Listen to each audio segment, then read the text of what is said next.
ভাই জানতো এমনি বেচা কিনা নাই। যান যান।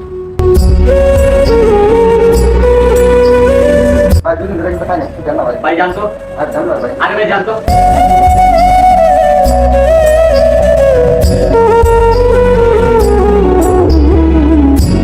ভাই আপনার ডাক্তার দিল কেন? ভাই 2 দিন ধরে খাই নাই কিছু, একটা রুটি চাইছিলাম, একটা রুটি দিব কি আমার ডাক্তার খাওয়া দিচ্ছে ভাই। আচ্ছা আমার কষ্ট হলেন না আমার কাছে। ভাই মনে ভাই এটা তো লাগছে ভাই একটা রুটি দেন তো।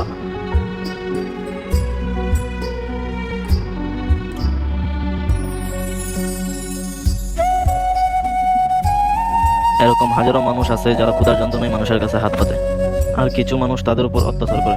অত্যাচার না করে আসল গরিব দুঃখী মানুষের পাশে দাঁড়ায়।